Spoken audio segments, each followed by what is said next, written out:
Every so often, a technological invention comes along that changes everything about the way we live. If you were born in this millennium, it's likely you only know a world where there have been smartphones, the internet, and satellite TV.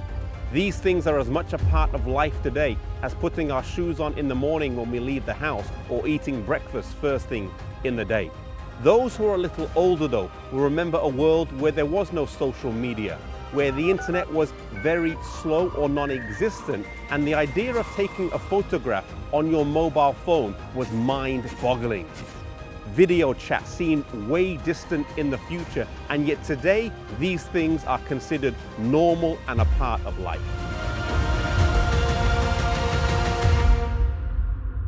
There was a time where if you wanted to read something, then it would have been handwritten by someone else. Books were expensive and hard to come by. The materials were costly. Monks would write on treated skins called vellum, and a single copy of the Bible would require 300 sheepskins or 170 calfskins. Most people could not read, and the majority of books were in Latin, a language that only the most educated could understand. In the 15th century, the printing press came along and revolutionized the world of literature, fundamentally changing the way that we communicate, as it enabled the fast flow of information and led to the quick spread of new ideas. Once text could be reproduced quickly, people had access to read books that they didn't have before. A previously illiterate populace now turned into a more educated and inquisitive one. The printing press was invented by a German goldsmith by the name of Johannes Gutenberg. The exact date of his birth is not known, as he was not a famous man during his lifetime, but it is believed he finished working on the printing press at around the year 1440. The first book to be published in several volumes and multiple copies was the Bible in 1452.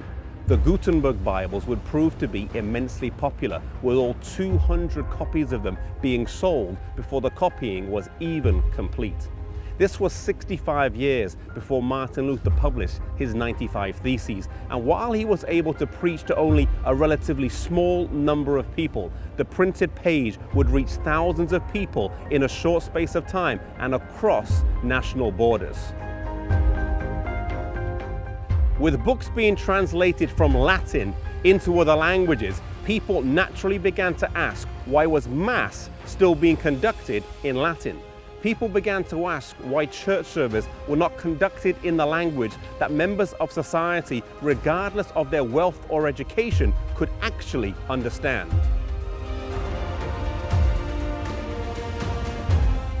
Gutenberg's printing press meant more access to information, more detailed discussion, and more widespread criticism of the authorities. As such, the printing press popularized ideas associated with the Protestant faith during the Reformation, allowing the press to shape and channel a mass movement.